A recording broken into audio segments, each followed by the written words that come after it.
while ago I made a video talking about some of my favorite Colombian artists. Well, today I'm back at it again with new recommendations. This time I'm going to do a little bit of a different roundup. Last time I was just talking about generic artists that I particularly love and that I think are quite easy if you want to start listening to music that comes from Colombia. Today I want to start with more specific Colombian things. But again, we're going to start with things that if you're new to Colombian music, I think there are easy entry into the beautiful world of Colombian art. As with my other video, I'm going to be pushing the links of all of the songs that I'm talking about down in the description. You are absolutely welcome to check those out as well as other songs by this artist. Having said that, let's begin. Starting with two artists that made my childhood. First, we have the artist known as Cabas. He is from Barranquilla and he makes types of songs that are connected with the genre of cumbia. In other of my videos, I have talked about the fact that cumbia originates in Colombia and is very ours. However, there are different countries that have slightly differences when it comes to this genre. So if you talk about cumbia in a place like Mexico, for example, they're going to think about a slightly different thing. For us, cumbia and the music in general, as well as the dance that is related to it, it's a bit more contained. That's why I like to explain it. But of course, Cabas is, a quite modern artist, so he mixes the genre with more pop, as well as tropical as well, a little bit. Creating, I think, amazing songs, some of which, again, were part of my childhood. A great example is Ana Maria, which also gives us a little bit of a touch into a theme that I found quite interesting, which is in Latin American music, there is a lot of usage of proper names, in the sense of like calling a song a full name like Ana Maria, but you have many other songs, Julieta, Daniela, and many others, and I just think it's funny. And when I was growing up, if you have a name that it's in a song that is quite famous at the time, it's going to be a reason for teasing. But I also think it's kind of nice. In fact, I just have one of those names, so I'm not gonna lie, I feel like, okay, I'm kind of halfway there, I feel kind of nice. Granted, it is a very common name, so yeah. Another thing besides the naming, you have also these terms of hymn to a woman. Of course, as with any other genre and any other part of the world, you have all sorts of stories that are told in songs. But this is very interesting theme of being down bad for a woman, and this is one of those. The other example of songs that I wanted to talk to you about Cabas, even though again he has many other great songs, it's La Cadena de Oro, the golden chain, in which talks about the fact that gold means very little. It actually says that means absolutely nothing. It talks about this woman, this person who gave everything to have gold and have this treasure, but at the end of the day it means nothing. There's a lot of beauty in this world that is completely free. And it's something that I love.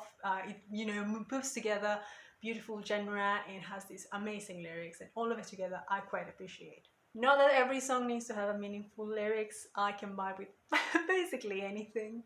But it's a nice touch that I wanted to share with you. The next artist from my childhood, she's called Maia. Her full name is Mónica Andrea and she was born in the Bahia of Puerto Colombia. And I thought it was very nice that her name, the artistic name Maia, is a combination of those things. The initials of her name and the son of Bahia. I had no idea before researching this actually. She is way more in terms of tropipop, so tropical with a little bit of pop. A very Caribbean type of music. Two of the songs that were part of my childhood were Ingenuidad, a classic case of song that if you have heartbreak or if you're really in a mood, it's just perfect to sing. And then we have Niña Bonita, which it's just a lovely song that I love, and I also think it showcases her amazing talent. She has a beautiful voice. I have also loved her voice, honestly, and these are two of the main examples of that. One thing that you've noticed is that both of these artists, Cabas and Maia, use a little bit of cumbia, a little bit of tropical, combining it with more modern styles. But let's go to those typical styles. We're gonna enter now some artists that come from 3/4 of the main genres of Colombian music. Starting with cumbia. Again, cumbia for us Colombians is very different, and it could be called basically our music. We're very proud of it. And one artist that absolutely could represent Colombia and the beautiful genre of cumbia is Totò la Momposina. She comes from the department of Bolívar, and she has such an amazing talent.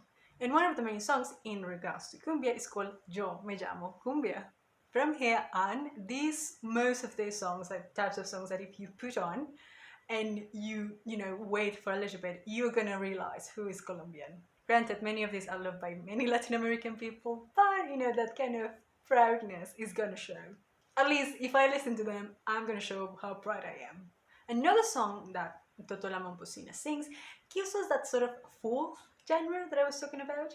Because I'm not gonna get too deep into it, but she has a song that absolutely talks about it, and that is a huge representation of Colombian history. The song is called Prende la Vela, Turn the Light Candle, and this is a genre known as mapalé. Also from the beautiful coastlines of Colombia, el mapalé is a type of music that is just a heartbeat. That's what I like to call it, because whenever I listen to it and whenever I have danced to it, you just go bananas, basically. You really just go out there. You're feeling the drums, you're feeling every beat, and you're just going out. And in fact, the dance is quite an energetic one. It has a lot of energy, and the whole point of it is that everything goes out. Of course, most of these genres have a combination, like I said, with history of Colombia. In the case of mapalé, it's very much more connected with the black communities. Yes, there is a connection with other minority communities that sadly during the period of colonization and even a little bit after that, did not have a lot of free time. But then whenever they did, they used to have these moments of music where they would be free to do basically everything they couldn't usually. In the case of cumbia, it's a bit more tame, yes, like I said. However, it is also the combination of all of the cultures that have arrived to Colombia.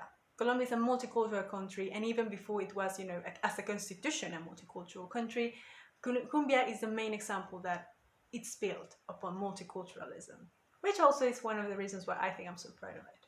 Back to cumbia, there is another example of a main song that we sort of call the national anthem sometimes of Colombia. It's called La Pollera Colorada. It's not by Totò la Momposina, it is separated, but I want to add it here considering that that's the genre we're talking about. Now, quick explaining of the name of the song. Pollera refers to the type of skirts that we use, which are very long and they're very open. That's known as a pollera. And colorada is actually a shorter version of colorada, so colorful. For our next genre, I'm actually gonna name an artist that I talked about in the previous video, Carlos Vives, whose main type of genre of music is vallenato. I'm naming him because there is actually a song that is, in terms of vallenato, kind of the representation of it in many ways. The name of the song is Gota Fria, cold tear.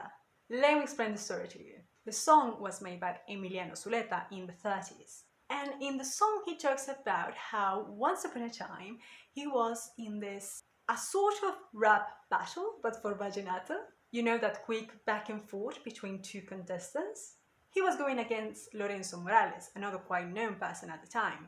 And Zuleta was just killing it. So much so that apparently Lorenzo basically was like, suddenly I'm kind of sick, so I'm gonna go. And of course he uses this to tease him, basically. La Gota Fria refers to, so many people say different contentious things in regards to exactly what does the cool tear refers to. But point being, it is a song about him calling him out. Like, remember the time when you did that? And because all of this history behind, I think it is a perfect example of, the culture behind a genre of music. While Emiliano Zuleta is the main original song, Carlos Vives made a very modern version of it. And I think it's lovely to check those out. It's that way that sometimes you can see the changes in the history of music. You have the bass lines, but Carlos Vives actually changed some of the lyrics. I still think both of them are amazing. But to talk about vallenato, we need to talk also about other people. But we're gonna start with more than one, aka a group, El Binomio de Oro. Founded in Barranquilla in the 70s, at this point I think you're noticing that a lot of people that are famous in Colombia come from Barranquilla. Either that or Medellin. I would say one of the main songs from El Binomio de Oro are Niña Bonita. Which, yes, it is the same name of the other song by Maia, but the themes are a little bit different. I just love that. I just love the fact that two songs have the same name. Now, El Binomio de Oro, as well as many other groups that we kind of see, have this very particular system, in which it is a full orchestra. Usually, you have instruments of all sorts, and then you have the singers, who rotate. All of the people in the system rotate. One of the singers they have was known as Jorge Celedon, coming from La Guajira. He was part of this group and then went solo. Two great songs of Jorge Celedon are Cuatro Rosas, Four Roses, in which it is a bit of a heartbreak, And it is the type of song that we would use the word despechado, like heartbroken.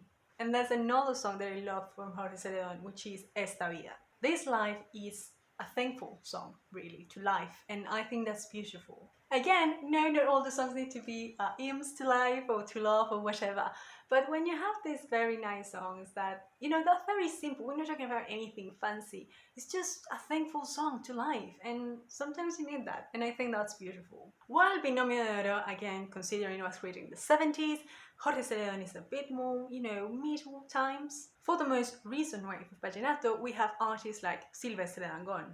Like Jorge Celedon, he also comes from Guajira.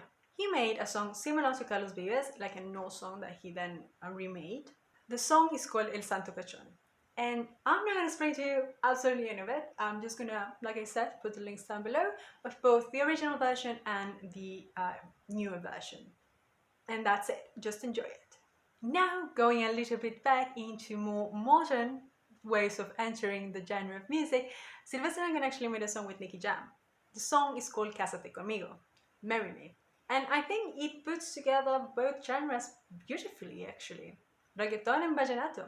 However, we cannot talk about Vallenato without talking about, well, one of the most known people, really. The one that sold the most Vallenato albums ever.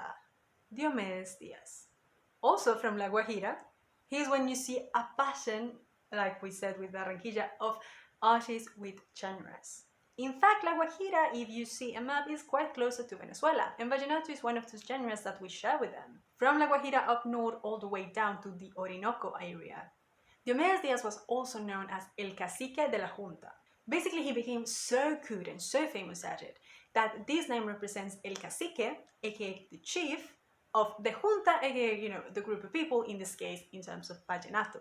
And this nickname was given to him by the founder of El Binomio de Oro. You see, everything to us. One of the songs that I think everybody knows again and that I like is Oye Bonita, another hymn to a woman and a song that slaps. He also made a song known as Rompa Todo el Mundo. Here's when you see another typical thing of Colombian music, well, also Latin American music, which is the abbreviation of words because it is how we talk. Especially if you are from certain parts of Latin America, you're gonna have an accent. And some accents just, abbreviate certain words. So in the case of rompa means para, so run for everyone. You're gonna know the abbreviations when they have, the little thingy up there. That's when we use them, so that's how you know. And this song, besides being also another example of great themes of Latin America, aka partying, features one of the most important artists of Colombian music, Joy Arroyo. However, Joy Arroyo is not really much of vallenato as much as it is salsa. And here we enter another world. But let's go a little bit back first. Similar to El Binomio de Oro, there are groups that started this whole genre, in Colombia I mean. And also in the 70s, Fruko y sus Tesos was formed in Cali. Now let's talk about the name because it's another case of I love the originality of these names. Fruko, maybe if you know, it's a ketchup brand. And it does come from that because it was a nickname given to the founder of this group because in the publicity of the time, Fruko said basically that the tomato sauce Fruko was the origin of flavor. But Fruko of the brand is with a C, while Fruko y sus Tesos is with a K. The teso part of Fruko y sus Tesos is because teso in colloquialism means someone that is very good at something. Someone that really knows about something, that is just good at it. So if you refer to someone as ese es un teso, you're meaning that. So in this case, of course, it says Fruko, who already, because of the name, is giving us everything of the flavor. He's also around, well, people that are absolutely amazing at what they do. And well, the history of this group kind of proves that point. Like with El Binomio de Oro, because this type of system moves all the time, you have a new artist coming and going. And Joy Arroyo was one of the singers of Fruko y sus Tesos. Coming from Barranquilla, Joy made a song called La Rebelión. I mean, he made many songs, but La Rebelión might be one of the main examples of his amazing talent, as well as the power of history and the beauty of songs, especially storytelling. La Rebelión talks about, well, the rebellion of the black slaves. He starts saying in the years of 1600s, and the city of Cartagena, well, something was about to begin. And I think you check the rest out because it is honestly fascinating to see how much the history of a country can be maintained in the beauty of the songs. Another singer that worked with Fruko y sus Tesos was Wilson Manjoma. And the main song that I would think with when I think of Wilson Manjoma is El Preso. Funny enough, when you start the song, he says Wilson Manjoma, so I think that's why I know. Great idea, honestly. If you need people to remember your name, make it up and add your name to it. Wilson came from Cali, and El Preso talks about someone that is in prison. This song was also used in the series of Narcos, if you saw that. The songwriter of the song said that actually the whole history behind that comes because a friend of his was in prison and he wrote letters, and based on the things that the friend talked about in this letter, he wrote this song, and I think it's a fascinating one. And finally, another amazing artist that worked with Fruko was Piper Pimienta. Also from Cauca, the main song I think that he made with Fruko was A la Memoria del Muerto, to the memory of the dead. One thing about salsa that I genuinely cannot, say enough is how much the lyrics give you so much historical and cultural context. Yes, from where each artist comes from, but also in general of Latin America, which is, I think, one of the reasons why salsa is so dear to us. Now, while Fruko y sus Tesos was perhaps one of the main ones, there was a sister orchestra that was made, known as the Latin Brothers, and this one had mainly Piper Pimienta as the main singer. One of the main songs of the Latin Brothers with Piper Pimienta is Las caleñas son como las flores. The caleñas, aka women from Cali, are like flowers. Yes, you guessed it, another in to women. If you thought that 2 orchestras just like this was enough, well, there is more. Because there is, of course, El Grupo Niche. Now, they were founded in Cali, however, the 2 of the founders were actually from Quibdó in Chocó. This is where, once again, the name really gives you a lot. So grupo, a group. Niche actually refers to a person of low income, because after all, the music is for that type of people, and also the people that usually sing, that created these groups, many of them came from middle to low income.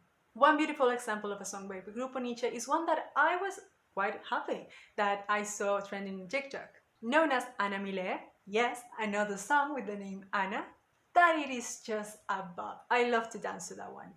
And of course, El Grupo Niche made one of the main songs, if not the hymn of the city of Cali, which is Cali Pachanguero. Cannot talk about Grupo Niche without Cali Pachanguero, cannot talk about Cali without Cali Pachanguero, so everything's melted together. The love for Cali and salsa, considering that it's the capital, the global capital of salsa, is that we have more. So an ex-member of El Grupo Niche created another orchestra known as La Orquesta Guayacan, and they made a song known as Oiga, Mire, Vea. Hear, see, look. And it also talks about how beautiful Cali is and its culture. What I think is so interesting about these 2 songs is that Cali Pachanguero, because of the name of the song, Cali Pachanguero, aka partying, sort of. It's a fun song, absolutely, and in Oiga Mire Vea, we have a more intel into the culture of Cali because also of the geography. These are tiny things that I love to notice because, yes, it talks about the beautiful dancing, the fun of the festivals, very beautiful women, but it touches about things like going to a certain river known as El Rio Pance, or eating acholao, which is a delicious thing, very cold, with fruit that we have because it's quite hot. So these tiny things I think are beautiful and encompassate the beauty of a culture.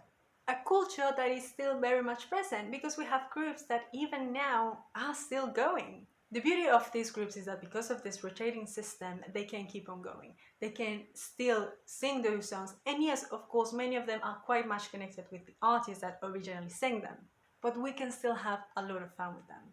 And new generations keep on being absolutely amazed by them, as well as wanting to maintain them.